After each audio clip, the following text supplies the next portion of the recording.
الحمد لله رب العالمين والصلاة والسلام على رسوله الكريم وعلى آله وأصحابه ومن تبعهم بإحسان إلى يوم الدين فبعد. يقول الله تعالى في قرآنه الكريم وفرقانه المجيد: أعوذ بالله من الشيطان الرجيم، بسم الله الرحمن الرحيم.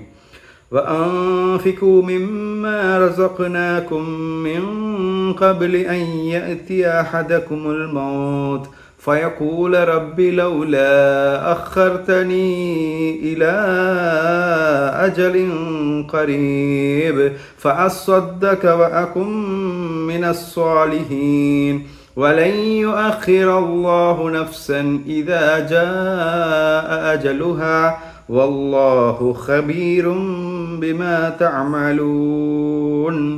صدق الله العظيم. மதிப்புக்குரிய சகோதரர்களே சகோதரிகளே, அஸ்ஸலாமு அலைக்கும் வரஹ்மத்துல்லாஹி வபரகாத்துஹு. மீண்டும் உங்களுடன் நாங்கள் சூரத்துல் முனாஃபிகூனின் 10வது 11வது வசனங்களினூடாக சந்திக்கின்றோம். அல்லாஹு தாலா நீங்கள் நோட்டிருக்கின்ற நோன்புகளை ஏற்றுக்கொள்ள வேண்டும், உங்களுக்கு உயர்ந்த தரஜாத்துக்களை தர வேண்டும் என்று ஆரம்பமாக நாங்கள் பிரார்த்தித்துக் கொள்கின்றோம். சூரத்துல் முனாஃபிகூன் 10வது வசனம் இப்படி அமைகின்றது: வஅன்ஃபிகு மிம்மா ரஸக்னாக்கும் மின் கப்லி அன் யஅத்திய அஹதகுமுல் மௌத். உங்களில் ஒருவருக்கு மௌத் வருவதற்கு முன்னர்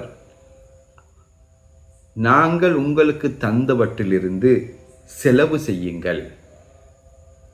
ஃபயகூல், அப்போது அவர் சொல்லுவார், ரப்பி, எனது ரப்பே, லௌலா அஹர்தனி இலா அஜலின் கரீப், எனக்கு சற்று கால அவகாசம் தரக்கூடாதா, எனது தவணையை சற்று நீ பிற்படுத்தக்கூடாதா என்று அவர் சொல்லுவார். ஃபஅஸ்ஸதக வஅகும் மினஸ் ஸாலிஹீன், அப்போது நான் சதகா செய்வேன், சாலிஹான நல்லடியார்களில் ஒருவராக மாறிவிடுவேன். 11வது வசனத்தில் அல்லாஹ் தஆலா சொல்கின்றான், வலை யுஅখিরல்லாஹு நஃப்ஸன் இதா ஜாஅ அஜலுஹா. அல்லாஹ் தஆலா எந்த ஒரு ஆத்மாவையும் அதனது தவணை காலம் வந்துவிட்டால் ஒருபோதும் பிற்படுத்த மாட்டான். வல்லாஹு ஹபீரும் பிமா தஅமலூன். அல்லாஹு தாலா நீங்கள் செய்பவற்றை மிக மிக உன்னிப்பாக அவதானித்து கொண்டிருக்கின்றான். நாங்கள் ஏற்கனவே பார்த்த 9வது வசனத்தினூடாக அல்லாஹு தாலா மூமின்களுக்கு மிக முக்கியமான ஒரு கட்டளை விடுக்கின்றான். அதாவது, நீங்கள் சம்பாதிக்கின்ற செல்வங்கள், உங்கள் குழந்தைகள் அல்லாஹு தாலாவுடைய ஜிக்கிரை விட்டும் உங்களை திசை திருப்பிவிடக்கூடாது. நீங்கள் சதாவும் அல்லாஹு தாலாவுடைய ஜிக்கிரோடு வாழ வேண்டும் என்ற கருத்தை அல்லாஹு தாலா குறிப்பிடுகின்றான். அவ்வாறு ஜிக்கிரோடு வாழ்வது முனாஃபிக்குகளின் பண்புக்கு மாற்றமானது. முனாஃபிக்குகள் ஒருபோதும் அல்லாஹ்வை நினைவுபடுத்த மாட்டார்கள், மிக குறைவாகவே அவர்கள் நினைவுபடுத்துவார்கள். ஆனால் நீங்கள் அல்லாஹு தாலாவை ஜிக்ர் செய்ய வேண்டும், அல்லாஹ்வின் நினைவோடு வாழ வேண்டும். அந்த நினைவை உங்கள் குழந்தைகளோ உங்கள் பிள்ளைகளோ உங்கள் செல்வங்களோ தடுத்துவிடக்கூடாது என்ற கருத்தை அல்லாஹு தாலா குறிப்பிட்டார். எனவே முனாஃபிக்குகளுக்கு மாற்றமாக செயற்படுவதற்கு எம்மிடம் இருக்க வேண்டிய மிக முக்கியமான பண்பு அல்லாஹு தாலாவுடைய நினைவு, ஜிக்ர். அதன் மூலம்தான் நாங்கள் அல்லாஹு தாலா எதிர்பார்க்கின்ற அந்த இஸ்ஸத்தை அடைந்து கொள்ள முடியும். அல்லாஹு தாலா அதுக்கு முந்தைய வசனத்தில் அல்லாஹ்வுக்கு இஸ்ஸத் இருக்கின்றது, ரசூலுக்கு இஸ்ஸத் இருக்கின்றது, கண்ணியம் இருக்கின்றது, அதே போன்று மூமின்களுக்கு கண்ணியம் இருக்கின்றது என்று சொன்னான். மூமின்களுக்கு அவர்களிடம் இருக்கின்ற ஈமானின் காரணமாக அந்த கண்ணியம் போய் சேருகின்றது. எனவே அப்படிப்பட்ட மூமின்கள் அல்லாஹ்வுடன் வாழ வேண்டும், அல்லாஹ்வின் நினைவோடு வாழ வேண்டும். ஏன்னா அந்த மூமின்களுக்கு விடுக்கப்பட்ட, அந்த இஸ்ஸத்தை பெற்றுக்கொண்ட மூமின்களுக்கு விடுக்கப்பட்ட முதன்மையான கட்டளை அல்லாஹ்வின் நினைவோடு வாழுதல். 9வது வசனத்தில் நாங்கள் அதனை பார்த்தோம். இங்கு 10வது வசனத்தில் அல்லாஹு தாலா இங்கு வஅன்ஃபிகு மிம்மா ரஸக்னாக்கும் மின் கப்லி அன் யஅத்தி அஹதகுமுல் மௌத், மூமின்களுக்கு விடுக்கின்ற 2வது கட்டளை. நீங்கள் உங்களில் ஒருவருக்கு மௌத்து வருவதற்கு முன்னர் நாங்கள் உங்களுக்கு தந்தவற்றிலிருந்து செலவு செய்யுங்கள், செலவழியுங்கள். இதுதான் 2வது கட்டளை. வஅன்ஃபிகு மிம்மா ரஸக்னாக்கும் மின் கப்லி அன் யஅத்தி அஹதகுமுல் மௌத், உங்களில் ஒருவருக்கு மௌத் வருவதற்கு முன்னர் நீங்கள் நாங்கள் தந்தவற்றிலிருந்து செலவு செய்யுங்கள். நாங்கள் ஏற்கனவே பார்த்தோம், முனாஃபிக்குகள் ரசூல் ஸல்லல்லாஹு அலைஹி வஸல்லம் அவர்களுடன் இருக்கின்றவர்களுக்கு செலவு செய்ய வேண்டாம். லா துன்ஃபிகு அலா மன் இந்த ரசூலில்லா ஹத்தா யன்ஃபது, நீங்கள் செலவழிக்க வேண்டாம் என்று முனாஃபிக்குகள் சொல்கிறார்கள். செலவழிப்பதை முனாஃபிக்குகள் விரும்புவதில்லை, செலவழிக்க மாட்டார்கள், கஞ்சத்தனம் காட்டுவார்கள். செலவழிக்காமல் இருப்பதுதான் முனாஃபிக்குகளின் பண்பு. நீங்கள் சூரத்துல் ஹதீதில் அவதானிக்கலாம், செலவழிக்காமல் இருப்பவர்கள் முனாஃபிக்குகள் என்று அல்லாஹு தஆலா அங்கு தெளிவாக சொல்கின்றான். சூரத்துல் ஹதீதை எடுத்து வாசித்து பாருங்கள், செலவழிக்காமல் இருப்பவர்கள் முனாஃபிக்குகள் என்ற கருத்தை அல்லாஹு தஆலா சூரத்துல் ஹதீதிலே தெளிவாக குறிப்பிடுகின்றான்.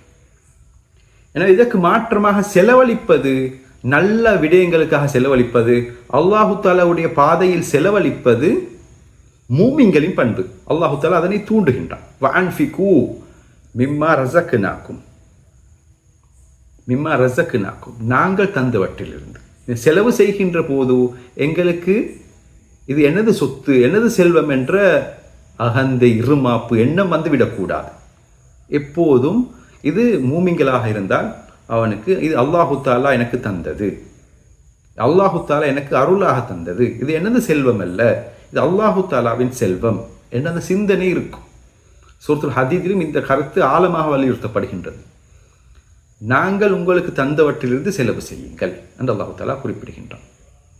இந்த செலவு செய்தல் சம்பந்தமாக அல் குர்ஆனிலே கிட்டத்தட்ட 73 இடங்களில் அன்ஃபிகு என்ற சொல், அதனோடு இணைந்த சொற்கள் மாத்திரம் கிட்டத்தட்ட 73 இடங்களில் பயன்படுத்தப்பட்டிருக்கின்றது. அந்த அளவுக்கு முக்கியமாக வலியுறுத்தப்பட்ட ஒரு காரியம்தான் செலவழித்தல் என்பது. என்ன, செலவழித்தல் என்பது மூமின்களின் மிக முக்கியமான பண்பாக இருக்க வேண்டும் என்ற கருத்தை அல்லாஹு தஆலா இந்த வசனத்திலே குறிப்பிடுகின்றார். வஅன்ஃபிகு, நீங்கள் செலவு செய்யுங்கள், முனாஃபிக்குகள் போன்று இருக்காதீர்கள். மின் கப்லி அன் யஅதி அஹதகுமுல் மௌத், உங்களில் ஒருவருக்கு மௌத் வருவதற்கு முன்னர் நீங்கள் செலவழித்து விடுங்கள். மௌத் வருவதற்கு முன்னர், சக்கராத் நிலைக்கு நீங்கள் செல்ல முன்னர் என்று தஃப்சீர் ஆசிரியர்கள் இந்த விளக்கம் அளிப்பார்கள். மின் கபலி அன் யஅதி அஹதகுமுல் மௌத் என்றால் உங்களுக்கு சக்கராத் வேதனை வருவதற்கு முன்னர் அல்லது மௌத்தின் அடையாளங்களை நீங்கள் பார்ப்பதற்கு முன்னர் நீங்கள் செலவு செய்து விடுங்கள். இங்கு முக்கியமான விஷயம் பாருங்கள், மின் கபலி அன் யஅதி அஹதகுமுல் மௌத், உங்களில் ஒருவருக்கு மௌத் வருவதற்கு முன்னர். அஹதகுமுல் மௌத் என்று அல்லாஹ் தஆலா இங்கு குறிப்பிட்டிருக்கின்றான். மின் கபலி அன் யஅதி அஹதகுமுல் மௌத், மின் கபலி அன் யஅதீகுமுல் மௌத்னு சொல்லல, உங்களுக்கு மௌத் வரதுக்கு முன்னர் என்று சொல்லவில்லை. உங்களில் ஒருவருக்கு அஹதகும் என்ற வார்த்தையை பயன்படுத்தி இருக்கின்றான். ஏனது? நாங்கள் ஒவ்வொருவரும் தனித்தனியாகத்தான் மரணிப்போம் மௌத்தாகின்ற போது. இங்கு நாங்கள் உலகத்திலே எம்மிடம் இருக்கின்ற செல்வங்களை வைத்து, எம்முடன் கூட இருப்பவர்களை வைத்து, எமது சந்ததியை வைத்து, எமது இனத்தை வைத்து நாங்கள் பெருமை அடிப்போம். ஆனால் மௌத்து வருகின்ற போது அந்த பெருமானங்கள் அனைத்தும் மாறிவிடும். ஒவ்வொருவரும் நான் நான் நான் என்று கொண்டே இருப்பார்கள்.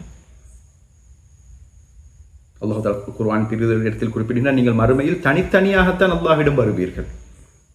ஃபுராதா, ஃபர்தன் தனித்தனியாகத்தான் வருவீர்கள், கூட்டாக சேர்ந்து போக மாட்டோம். மௌத்துடன் எமது அந்த பெருமைகள், நாங்கள் நினைத்து கொண்டிருக்கிற கண்ணியம் எல்லாம் போய்விடும். முனாஃபிக்குகள் நாங்கள் ஏற்கனவே பார்த்தது போன்று, ஏற்கனவே முன்னே வசனங்கள் சொன்னதை போன்று அவர்களிடம் கண்ணியம் இருக்கின்றது என்று சொல்லி பெருமை அடித்துக் கொண்டிருந்தார்கள், அவர்களது செல்வங்களை வைத்து, அவர்களுடன் கூட இருப்பவர்களை வைத்து. ஆனால் அல்லாஹ் தஆலா இங்கு சொல்கின்றான், உங்களுக்கு மௌத்து வருகின்ற போது நீங்கள் தனியாகத்தான் போக வேண்டும், தனியாகத்தான் செல்ல வேண்டும். மின் கபலி அன் யஅதி அஹதகுமுல் மௌத், உங்களில் ஒவ்வொருவருக்கும் மௌத்து வரும், நிச்சயமாக வந்து சேரும். அதற்கு முன்னர் செலவழித்து விடுங்கள், அல்லாஹ்வின் பாதையில் செலவழித்து விடுங்கள், நல்ல காரியங்களுக்காக செலவழியுங்கள் என்று அல்லாஹ் தஆலா இந்த வசனத்திலே மூமின்களை தூண்டுகின்றார்.